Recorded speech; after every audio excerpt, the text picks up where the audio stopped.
आपका मेजबान मीरहिलाल हांजुरी हाजिर खिदमत और खबरनाम में जहां मुतअद्दिद खबरें आया चाहती हैं उन खबरों के हवाले से हाल अहवाल आप तक पहुंचाएंगे और मुफीद मालूमात से भी आपको आरास्ता करेंगे। लेकिन सबसे पहले सबसे अहम और सबसे बड़ी खबर, जामिया मस्जिद श्रीनगर या तवारीखी जामिया मस्जिद श्रीनगर एक बार फिर तीसरे जुमा भी आज मुकम्मल रही है।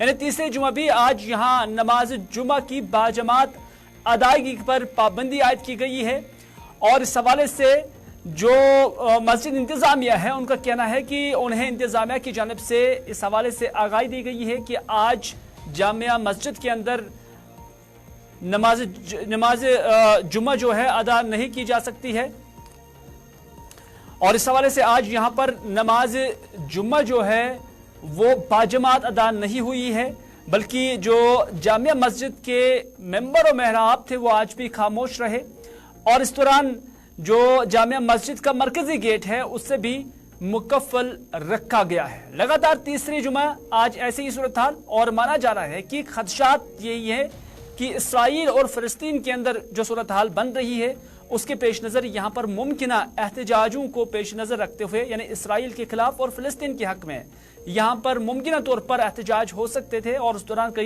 कोई लॉ एंड ऑर्डर की प्रॉब्लम ना हो जाए, अमन कानून की कोई सूरत हाल पैदा ना हो जाए, उस निस्बत से इंतजामिया ने यहाँ आज जुम्मा की नमाज की बाजमात अदायगी पर पाबंदी आयद की है। मीरवाइज मौलवी मोहम्मद उमर फारूक भी आज यहाँ पर नहीं आए क्योंकि मस्जिद ही बंद थी। क्या उन्हें नजरबंद रखा गया था, उस हवाले से तस्वीर अभी साफ नहीं है।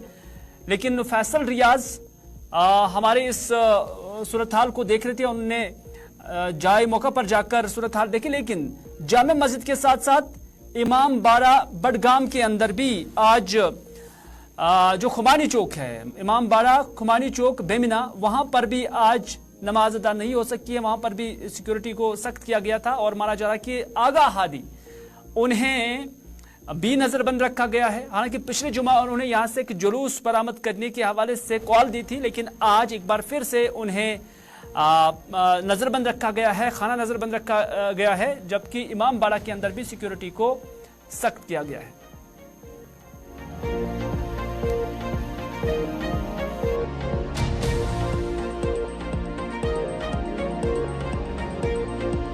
आज लगातार तीसरे जुम्मा भी तवारीखी जामिया मस्जिद श्रीनगर को नमाज के लिए बंद रखा गया और उसके साथ साथ जो मीरवाइज मौलवी मोहम्मद उमर फारूक है उनको भी जामिया मस्जिद आने की इजाजत नहीं दी गई। आपको बताते ये तीसरा जुम्मा है जहां पे जम्मू कश्मीर इंतजामिया की तरफ से फैसला लिया गया कि जो तवारीखी जामिया मस्जिद उसको बंद रखा जाए ताकि जो फलस्तीन के हक में और इसराइल के खिलाफ प्रोटेस्ट हो उसको रोकने के लिए और उसके साथ साथ जो लॉ एंड ऑर्डर सिचुएशन है उसको मेंटेन रखने के लिए फैसला लिया गया है और जामिया मस्जिद का जो मरकजी दरवाजा है उसको बंद रखा गया हो और एहतियात के तौर पर जामिया मस्जिद को बंद रखा गया है ताकि जो पीसफुल माहौल।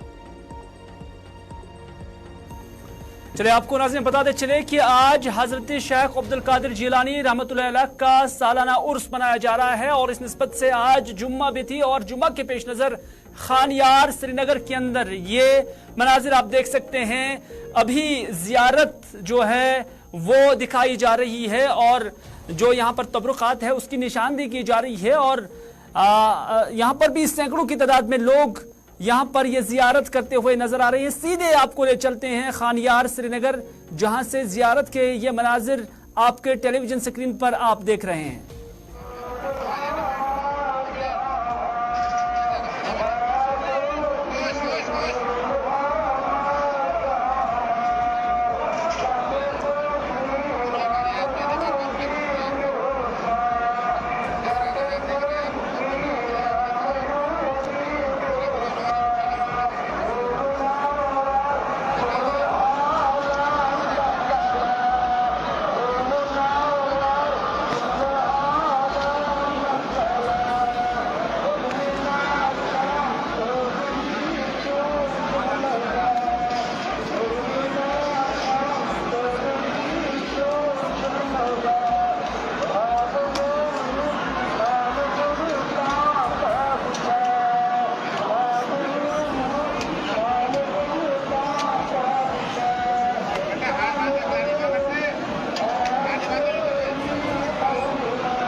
चलिए, आप ये लाइव तस्वीरें देख रहे थे।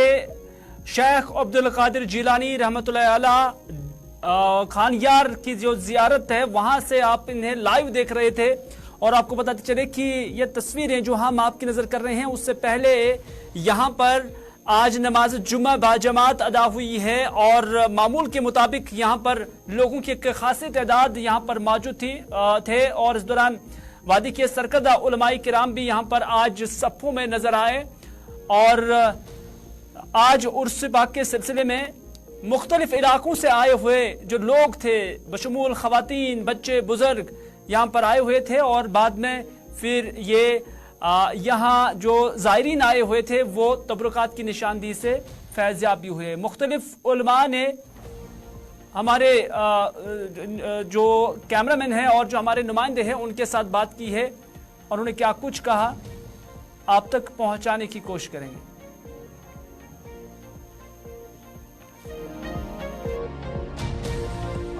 ताजदारी विलायत गौसल वरा शेख सैयद अब्दुल कादिर जिलानी का उर्स मुबारक पूरी रोए जमीन में जहाँ जहाँ मुसलमान हैं वहाँ आज मनाया जा रहा है।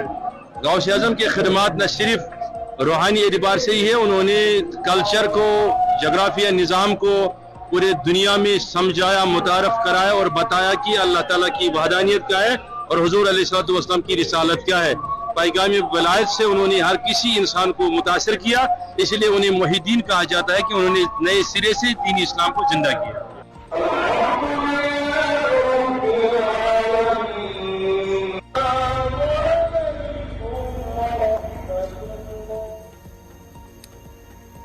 चलिए अगली खबर में बात करते हैं जम्मू के अरनिया सेक्टर की, जहां दौरान शब एक बार फिर से जो जंगबंदी का माहदा था उसकी खिलाफ वर्जी हुई है। और इस तरह से पाकिस्तानी रेंजर्स की जानिब से जम्मू के अरनिया सेक्टर और सुचीतगढ़ में बैन अवी सरहद पर शदीद फायरिंग और गोलाबारी के नतीजे में बॉर्डर सिक्योरिटी फोर्सेस के 2 जवान और एक खातून जख्मी हो गए हैं। इसी दौरान इलाके के बहुत से शहरियों ने अपने घरों को छोड़कर महफूज इलाकों में पनाह ली हुई है। आपको बताते चले कि बीएसएफ तर्जुमान ने कहा कि रात तकरीबन 8 बजे पाकिस्तानी रेंजर्स ने अरनिया इलाके में बीएसएफ की चौकियों पर बिला इश्तियाल फायरिंग शुरू कर दी, जिसका बीएसएफ ने भी फिर जवाब दिया। अरनिया सेक्टर में फायरिंग से नस्ब दर्जन देहात को निशाना बनाया गया है, जिसके बाद पाकिस्तानी फौजियों ने फायरिंग का दायरा सुचीतगढ़ सेक्टर के 3 देहात तक फैला दिया है। ये बीएसएफ के ऑफिशियल्स का कहना है।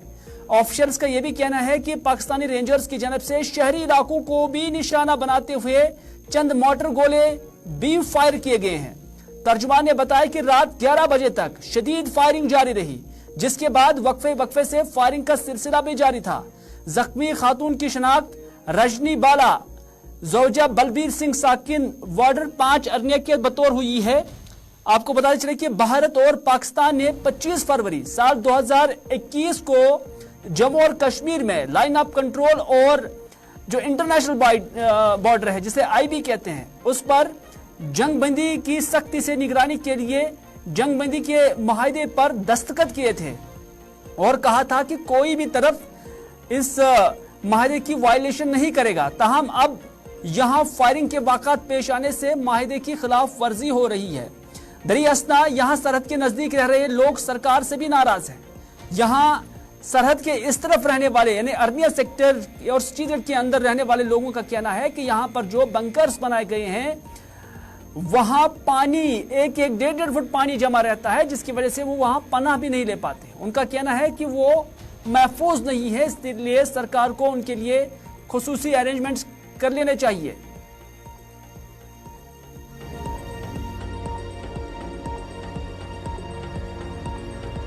ਤੁਹਾਡੇ ਕੰਨੇ ਕਰਾ ਤੁਸੀਂ ਉਧਰ ਫਾਇਰਿੰਗ ਕਰਾ ਕਰਦੇ ਰਹੋ, ਸਾਨੂੰ ਕੋਈ ਦਿੱਕਤ ਨਹੀਂ ਹੈਗੀ ਕਨੇ। ਪਰ ਸਾਡੇ ਗਰੀਬ ਲੋਕਾਂ ਦੇ ਵਿੱਚ ਦੇਖੋ ਨਾ, ਜਿਹੜੇ ਵਿਚਾਰੇ ਬੇਈ ਆਏ ਦੇ ਐ ਲੋਕੇ ਮੁੰਜੀ ਵਢਾਣੀ ਜ਼ਿਮੀਦਾਰੇ ਬੇਈ ਆਏ ਦੇ ਉਹ ਵੀ ਛੱਡੀਏ ਚੱਲੀਏ। ਹੁਣ ਦੱਸੋ ਬਾਡੀਆਂ ਕੌਣ ਕਰਨੀਆਂ? ਇਹ ਕਿਹੜਾ ਬੰਦਾ ਇੱਥੇ ਬਾਡੀਆਂ ਕਰ? ਕੀ ਆਖਣਾ ਚਾਹੁੰਦੇ ਆਲਸੀ ਸਰ? ਆਖਣਾ ਕੀ ਹੈ, ਪ੍ਰਸ਼ਾਸਨ ਨੇ ਸਾਡੇ ਕਨੇ ਕੀਤਾ ਕੀ ਹੈ? ਮਿਗੀ ਦੱਸੋ ਪ੍ਰਸ਼ਾਸਨ ਨੇ ਸਾਡੇ ਬਾਰੇ ਕੀ ਸੋਚਿਆ ਅਜੇ ਤੱਕ? ਮਿਗੀ ਇੱਕ ਵੀ ਬੰਦਾ ਦੱਸਿਓ ਪ੍ਰਸ਼ਾਸਨ ਨੇ ਕੀ ਸੋਚਿਆ, ਕੀ ਫੈਸਿਲਿਟੀ ਦਿੱਤੀ ਹੈ ਸਾਨੂੰ? ਕੋਈ ਇੱਕ ਵੀ ਫੈਸਿਲਿਟੀ ਤੋਂ ਸਿਆਸੀ ਦੱਸੋ, ਚਾਹੇ ਕੋਈ ਮਿਗੀ ਕਾਨੂੰਨ ਦੇ ਵਿੱਚ ਦੱਸਿਓ 5 ਕਿਲੋਮੀਟਰ ਦੇ ਵਿੱਚ ਸਾਨੂੰ ਇੱਕ ਵੀ ਫੈਸਿਲਿਟੀ ਸਰਕਾਰ ਨੇ ਐਸੀ ਦਿੱਤੀ ਹੋ ਜਿਹਦੇ ਕਨੇ ਸਾਨੂੰ ਖੁਸ਼ੀ ਹੋਏ। ਇੱਕ ਵੀ ਫੈਸਿਲਿਟੀ ਦੱਸਿਓ ਸਰ ਤੁਸੀਂ। ਬਿਜਲੀ ਦੇ ਬਿੱਲ ਹਾਂਜੀ ਸਰ ਰਾਤੀ ਦਾ ਨੁਕਸਾਨ ਦੇਖੋ ਨਾ, ਇਹ ਕਿੱਥੇ ਪੈਦਾ 4 ਬੰਬ ਉੱਥੇ ਪਏ ਦੇ ਹਨਾ।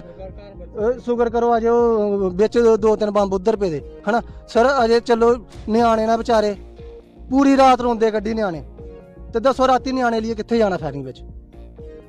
ਨਿੱਕੇ ਨਿੱਕੇ ਨਿਆਣੇ ਚਲੋ ਅਸੀਂ ਤੇ ਥੋੜੇ ਬਹੁਤੇ ਸਿਆਣੇ ਹੋਈ ਦੇ ਆ, ਅਸੀਂ ਥੋੜਾ ਬਹੁਤਾ ਜਿਗਰਾ ਕਰ ਲਾਗੇ ਅੰਦਰ ਵੜੀ ਅੱਗੇ, ਤੇ ਨਿਆਣੇ ਵਿਚਾਰੇ ਨਿੱਕੇ ਨਿੱਕੇ ਉੱਥੇ ਇੱਕ ਮੋਰਚਾ ਬਣਾਇਆ ਦਾ, ਮੋਰਚੇ ਵਿੱਚ ਜੀਏ ਦੇਖੋ ਇੰਨਾ ਨਾ ਪਾਣੀ ਆ 1.5 ਫੁੱਟ। ਅੱਜ ਆਦੇ ਬੈਂਕਰ ਬਣਾਏ ਦੇ ਜੀ, ਬੈਂਕਰ ਵਿੱਚ जीए तो सब। चले अर्निया सेक्टर के अंदर जो फायरिंग हुई है, जो शेल्स लगे हैं, जिसके नतीजे में कई अफराद जख्मी हुए हैं। बॉर्डर सिक्योरिटी फोर्सेस के 2 जवानों समेत उन्हें GMC government medical college Jammu के अंदर जो है भर्ती कराया गया है। और आज यहां पर चीफ सेक्रेटरी जम्मू कश्मीर अरुण कुमार मेहता भी यहां हॉस्पिटल पहुंचे पुलिस के ऑफिशियल्स के हमरा, और उन्होंने जख्मियों की इयादत की। Chief secretary Arun Kumar Mehta Arnia sector के अंदर जो अफराद जख्मी हुए हैं उनकी इयादत के लिए गवर्नमेंट मेडिकल कॉलेज जम्मू पहुंचे हैं, जहां पर उन्होंने जख्मियों के साथ बातचीत की, डॉक्टर्स के साथ भी बातचीत की और उनकी सेहत के हवाले से अपडेट्स हासिल किए। और चीफ सेक्रेटरी ने कंसर्न जो डॉक्टर्स हैं और हॉस्पिटल इंतजामिया है उनसे कहा कि इन्हें फौरी इलाज मुआवजा फराहम किया जाए और मुफ्त इलाज मुआवजा ऐसे जख्मियों को फराहम किया जाए।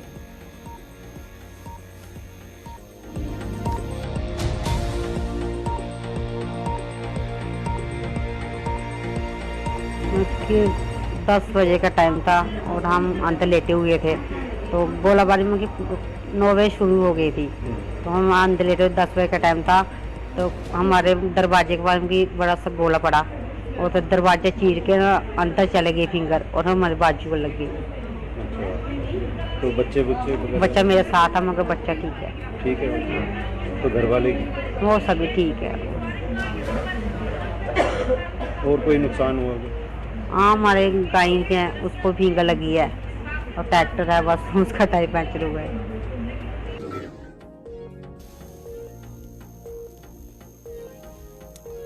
तो एक तरफ हम देख रहे हैं कि सरहदों पर अभी भी गनगरे जारी है, लेकिन दूसरी जानब लेफ्टिनेंट गवर्नर मनोज सिन्हा का कहना है कि पिछले 4 सालों के अंदर जम्मू कश्मीर के अंदर हालात यकसर बदल गए हैं, एक पॉजिटिव चेंज आई है। दरअसल आज कश्मीर यूनिवर्सिटी के कॉन्वोकेशन हॉल के अंदर Indian economics and allied sciences की 3 रोजा 4थी सालाना कॉन्फ्रेंस मुनक्कद हुई। कश्मीर यूनिवर्सिटी के चांसलर LG मनोज सिन्हा इस मौके पर यहां मेहमान खुसूसी थे। इस साल का मौजू कश्मीर की समाजी व इक्तिसादी तरक्की थी, जिसमें सेहत की स्कीमें, तालीम और बुनियादी ढांचा तरजीहात में शामिल रहा। LG मनोज सिन्हा ने अपनी तकरीर में पायदार तरक्की पर तवज्जो मरकूज की और कहा कि साल 2025 तक हिंदुस्तान की मईशत $5 ट्रिलियन होगी। उन्होंने मजीद कहा कि जब तक हम वादी में अमन नहीं रखते हैं, हम इक्तिसादी तरक्की के बारे में सोच भी नहीं सकते हैं और न बात कर सकते हैं। LG ने कहा कि मैं पूरी जिम्मेदारी के साथ कह रहा हूं कि कश्मीर एक साथ महीनों तक बंद रहता था, लेकिन पिछले 4 सालों में हालात बिल्कुल बदल चुके हैं। आने वाले मार्च तक कश्मीर कन्याकुमारी से जुड़ जाएगा, ये लेफ्टिनेंट गवर्नर मनोज सिन्हा ने कहा। मनोज सिन्हा ने यह भी कहा कि जम्मू कश्मीर की मजमूई बुनियादी ढांचे में 1.5 लाख करोड़ की सरमायाकारी की गई है। उन्होंने कहा कि जिसमें सड़कें, सुरंगें यानी टनल्स और रेलवे भी शामिल है। मजमूई तौर पर जम्मू कश्मीर एक अजीम और नई शुरुआत की तरफ बढ़ रहा है और हमारी खुसूसी तवज्जो नौजवान और खवातीन पर मरकूज है। ये लेफ्टिनेंट गवर्नर मनोज सिन्हा ने इस 4th एनुअल कॉन्फ्रेंस जो Indian economics and allied science association की जानब से आज कश्मीर यूनिवर्सिटी के अंदर मुनक्कद हुई है।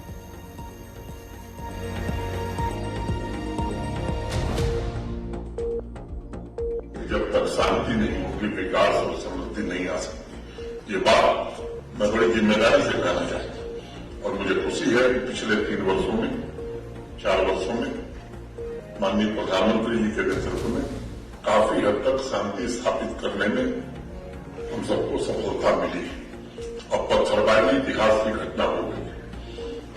हमारे पड़ोसी देश या आतंकवादी संगठनों के इशारे पर कभी 100-150 दिन जम्मू कश्मीर बंद रहा करता था, वो भी अब इतिहास की बात हो गई। अब यहाँ किसी डिक्टेट के आधार पर नहीं, बल्कि अपनी मर्जी से जम्मू कश्मीर का नागरिक जीने के लिए स्वतंत्र है, ये मैं मानता हूं कि बड़ी उपलब्धि है पिछले 3-4 वर्षों की। कुछ लोगों ने संसाधनों पर अपना वर्चस्व इकट्ठा कर लिया था। एक ऐसी व्यवस्था कायम हो गई थी जिससे जम्मू कश्मीर को बाहर निकालना एक बड़ी चुनौती थी। आज यहाँ पोटेंशियल बहुत है, अभी भी अनटैप्ड है और किसी देश के किसी राज्य से हम कम नहीं है। भारत सरकार ने जो new industrial scheme Jammu Kashmir के लिए बनाई है उसमें जो इंसेंटिव है, मैं देश भर से आए हुए लोगों के सामने बात जिम्मेदारी से करा कि आज देश के किसी राज्य में वैसा इंसेंटिव नहीं है जो जम्मू कश्मीर में है। जब पॉलिसी हम लोग फ्रेम कर रहे थे, स्टेक होल्डर से चर्चा कर रहे थे, ये बात ध्यान में थी कि जम्मू कश्मीर में बाहर से आकर के निवेश करने वाले के लिए कुछ ऐसी सुविधा चाहिए। तो 80,000 करोड़ के प्रपोजल हमारे पास हैं। आज ग्राउंड पर लगभग 30,000 करोड़ के इन्वेस्टमेंट के काम हमारे चल रहे हैं और मैं आश्वस्त हूं कि आने वाले 1 साल 1.5 साल में बाकी भी जमीन पर उतार दिए जाएंगे। इससे रोजगार। अगली खबर में बात करते हैं नंगली सोपोर इलाके की। नंगली का सोपोर इलाका जहां लोगों ने आज एहतजाजी मुजाहरा किया और मुजाहरे के दौरान इन लोगों का कहना है कि इलाके में नए और अपग्रेडेड ट्रांसफार्मर की जरूरत है। उन्होंने कहा कि मौजूदा ट्रांसफार्मर पर काफी दबाव है। इलाके की एक बड़ी बस्ती इसी पर मुनहसर है और इस पर दबाव की वजह से अक्सर बेशतर ये ट्रांसफार्मर जल जाता है, खराब हो जाता है। उन्होंने कहा कि इस खराबी की वजह से इलाके के अंदर लोगों को शदीद मुश्किलात से दो चार होना पड़ रहा है। मकामी लोगों का कहना है कि पहले से ही बिजली के अंदर कटौती का शेड्यूल है। वहीं पर जिस वक्त बिजली यहाँ पर लोगों को फराहम की जाती है और उसी वक्त जब बिजली ट्रांसफार्मर पर दबाव बढ़ता है तो ये ट्रांसफार्मर उड़ जाता है। नतीजा यह है कि आवाम को शदीद मुश्किलात से दो चार होना पड़ रहा है। उन्होंने कहा कि इलाके के अंदर या तो कोई बड़ा ट्रांसफार्मर या अपग्रेडेड ट्रांसफार्मर दिया जाए या फिर यहाँ दूसरा ट्रांसफार्मर अलॉट किया जाए ताकि ये जो लोड है ये डिस्ट्रीब्यूट हो जाए और आवाम को मुश्किलात का सामना ना करना पड़े।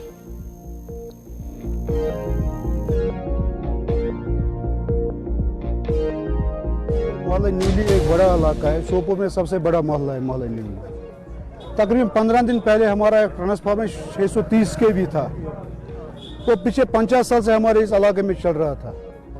15 दिन पहले वो खराब हुआ एचटी फॉल्ट की वजह से। उस वजह से हमने डिपार्टमेंट को हैंड ओवर किया है, उनको बोला कि इसको रिपेयर करके दे, 5-10 दिन हम वेट करेंगे। लेकिन उन्होंने बदले में दिया 400 केवी, जबकि इस इलाके में तकरीबन 350 घराने हैं इस ट्रांसफार्मर पर। तकरीबन 4 ही दिन निकल गए उस ट्रांसफार्मर को, फिर वापस भेज दिया हमने। 3 दिन पहले छुट्टी आई, 2 दिन एक साथ तकरीबन उन्होंने बोला कि हम इसको रिपेयर करके देंगे।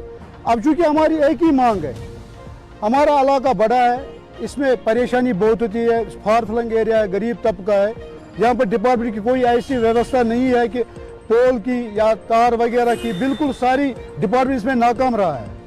जब से इन्होंने स्मार्ट मीटर लगाया तब से बिजली की पूरी शॉर्टेज हो गई है।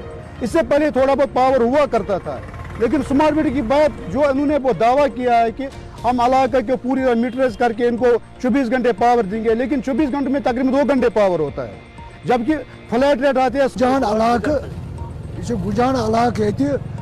बस्ती वारिया कैपेसिटी मज चूंकि हमो सूज अम ब्रू ट्रांसफार्मर 630 सह वारिया कंफर्टेबल। अम पत दित हमो 400 kV चूंकि बस्ती वारिया तम किन हेक न सह धरित कहें। अम पत गो ये नाकस, ये गो खराबी। लिहाजा एहतजाज करान, प्रोटेस्ट करान अम चीज दियो सा याद दियो 2 ट्रांसफार्मर, मे दियो सू प्रून 630 ट्रांसफार्मर ताकि सन यम मुश्किलात हम गसन दूर। गवर्नमेंट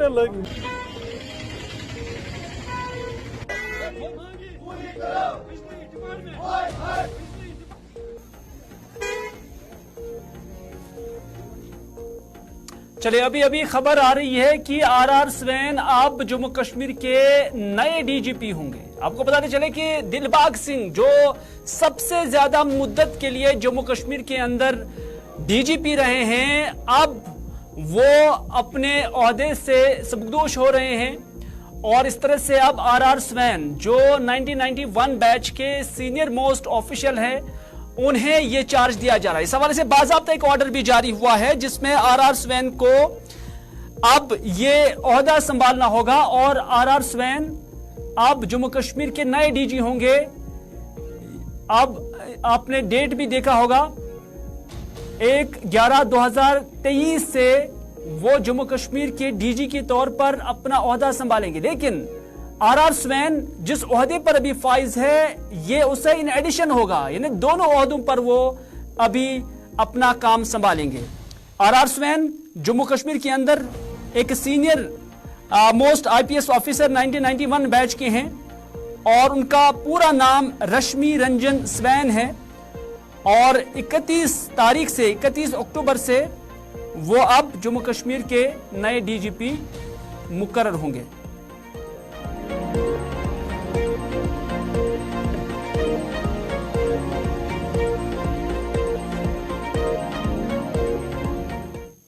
तो नाज़रीन, आज के खबरनामे में बस इतना ही। अपने मेजबान को दीजिए इजाजत इस वादे के साथ कि अगर जिंदगी रही तो आपसे फिर होगी मुलाकात। तब तक के लिए खुदा हाफिज, फी अमानिल्लाह।